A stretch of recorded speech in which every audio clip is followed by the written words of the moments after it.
पर हाइबा में उन लोग 8,000 रुपया ले रहा था और बालू गाड़ी भेज रहे थे और मंथली उन लोग को 2 करोड़ रुपया मिलता था। तो क्या हम लोग एक क्रिमिनल थे जो उतना मारे हैं? इतना मारे हैं ना, पूरा बेरहमी से बोल भी नहीं पा रहा था। जब हम सुबह गए तो मेरे को भी घुसने नहीं दे रहे थे। उन पानी मांग रहे थे, पानी भी पिलाने नहीं दे रहे थे। कोई अगर रेप करके भी आ रहा ना तो उतना नहीं मारता है उन लोगों को। कोई मर्डर करके आ रहा तो उनको भी उतना नहीं मारते हैं जितना इनको मारे हैं प्रशासन। और यहाँ ईचागढ़ थाना का प्रशासन और बालू माफिया, ठीक है प्रशासन मारे हैं लेकिन बालू माफिया को वहां कौन घुसने दिया? मेरे को रात को 1:30 या 1:45 बजे मेरे को खबर आया कि मेरे हस्बैंड को, यहाँ तरुण महतो को गिरफ्तार कर लिया गया है।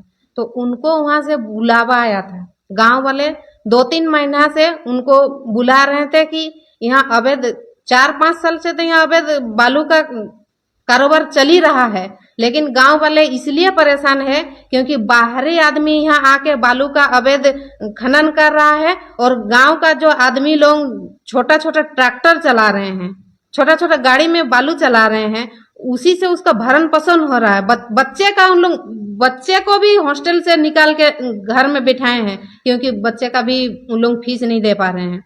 ट्रैक्टर का इस तरह से जो है कि देख सकते हैं उसकी पत्नी जो है कि किस तरह से पुलिस प्रशासन और वहाँ के ठेकेदारों पे आरोप लगा रहे हैं कि जो हैवा चलते थे उनसे जो कि पर महीना वसूली किया जाता था 2 करोड़ रुपया। बाप रे बाप, इतना बड़ा रकम। आप सोचिए कि 2 करोड़ रुपया पर महीना वसूली होता था, उन हैवा वालों से जो है कि लिया जाता था। सोचिए, यही है पुलिस प्रशासनों का काला करतूत। आप देख सकते हैं किस तरह से जो है कि तरुण की वाइफ जो है कि पूरा पोल खोल रही हैं, वो भी प्रेस कॉन्फ्रेंस में। पूरा सुनिए। रहे थे उन लोगों को कम से कम 40 से 50 बालू हाइबा भेजे हैं। और यहाँ कैसे पता चलेगा कि वो प्रशासन है कि बालू माफिया है? हम लोगों को पता नहीं था। और वहां जो इन लोग हम लोगों के ऊपर आरोप लगा रहे हैं कि नहीं प्रशासन के ऊपर हाथ उठाए हैं, तो ये बेबुनियाद है, गलत है। हम लोग प्रशासन के ऊपर हाथ नहीं उठाए हैं। ये बालू माफिया के लोग ही थे जो प्रशासन के ऊपर हाथ उठाए हैं। उनका गाड़ी भी अभी भी थाना में है, पड़ा हुआ है, लेकिन उन लोगों को अरेस्टिंग नहीं हुआ है उन लोगों का। तो हम यही बोलने जा रहे हैं, जब इनको वहां से प्रशासन के ऊपर, ठीक है जो भी करने के लिए उन लोग गए थे, प्रशासन के ऊपर हाथ उठाए, जो भी उठाए, ठीक है, उनका काम था अरेस्ट करना। आधा घंटा पुलिस को हमला करने के बाद इधर से हमला हुआ था, हम मान रहे हैं। किसका गलती है हमको नहीं पता, लेकिन इधर से हमला हुआ है, वो हम लोग से हुआ है या बालू माफिया से हुआ है, तो पुलिस से हमला हुआ है, हम मान रहे हैं। लेकिन उसके आधा घंटे के बाद पूरा तिरुल्ली थाना का प्रशासन और यहाँ ईचागढ़ थाना का प्रशासन वहां पहुंच के पूरा फायरिंग किया है और इनको अरेस्ट करके ले आए हैं थाना।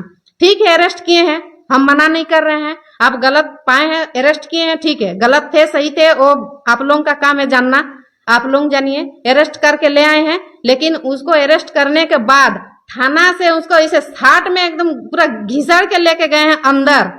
शर्ट का एक बोटाम भी नहीं है, हम अपना नजर में देखे हैं उनको, हम खुद देखे हैं। शर्ट का पूरा बोटाम टूटा हुआ है, पूरा शर्ट फटा हुआ है, पूरा उनका गंजी एकदम पूरा फटा हुआ है जो अंदर में पहने हैं। उनको घसीट के लेके गए अंदर में और उतना मारे हैं प्रशासन, तिरुल्ली थाना का प्रशासन और यहाँ ईचागढ़ थाना का प्रशासन और बालू माफिया। ठीक है प्रशासन मारे हैं, लेकिन बालू माफिया को वहां कौन घुसने दिया? अगर प्रशासन का कोई हाथ नहीं रहता बालू माफिया के ऊपर, तो बालू माफिया हुआ थाना में क्या कर रहे थे? पर हाइबा में उन लोग 8,000 रुपया ले रहा था और बालू गाड़ी भेज रहे थे और मंथली उन लोग को 2 करोड़ रुपया मिलता था। तो क्या हम लोग एक क्रिमिनल थे जो उतना मारे हैं? इतना मारे हैं ना, पूरा बेरहमी से बोल भी नहीं पा रहा था। जब हम सुबह गए तो मेरे को भी घुसने नहीं दे रहे थे। जब हम बोले कि उनका बीवी है तो देखने थोड़ा दिए, तो उन पानी मांग रहे थे, पानी भी पिलाने नहीं दे रहे थे। कोई अगर रेप करके भी आ रहा ना तो उतना नहीं मारता है उन लोगों को। कोई मर्डर करके आ रहा तो उनको भी उतना नहीं मारते हैं जितना इनको मारे हैं। जानबूझ के मारे हैं, सोची समझी साजिश है इनका, इन लोगों का, बालू माफिया का और प्रशासन का। तो क्या सिंडिकेट चल रहा है क्या बालू का? हाँ,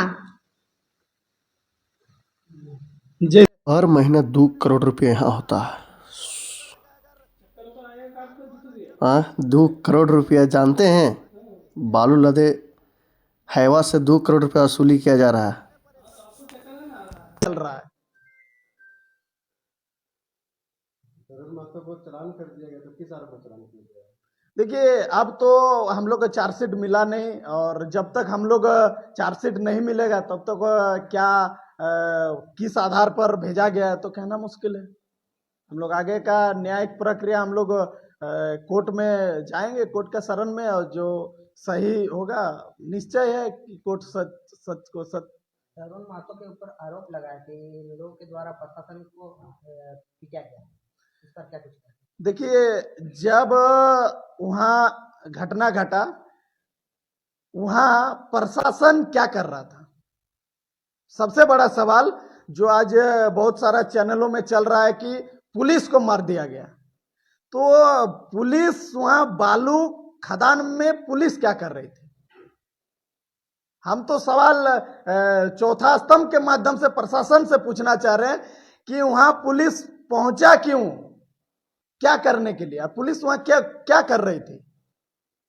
लॉ एंड ऑर्डर का जिम्मा उनके था, क्यों उस तरह का? जब वहां बालू सरकार द्वारा बंद किया गया तो वहां प्रशासन और वहां हजारों का हाईवा खड़ा था। जिस समय ये घटना घटा, वो हजारों हाईवा में एक भी हाईवा पुलिस द्वारा जब्त नहीं किया गया थाना में।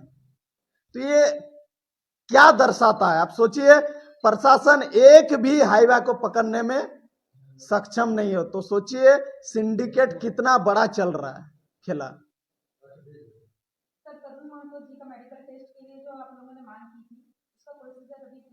देखिए, उसमें भी जब मेडिकल वहाँ अनुमंडल चांडिल में कराया गया, तरुण महतो का स्थिति इतना बुरी तरह पीटा गया, इतना घायल है, जैसे उनका कोर्ट में पेशी होता है उनके बाद जज साहब खुद बोलते हैं कि इनका फिट कैसे घोषित हो गया जब इतना इंजर्ड है।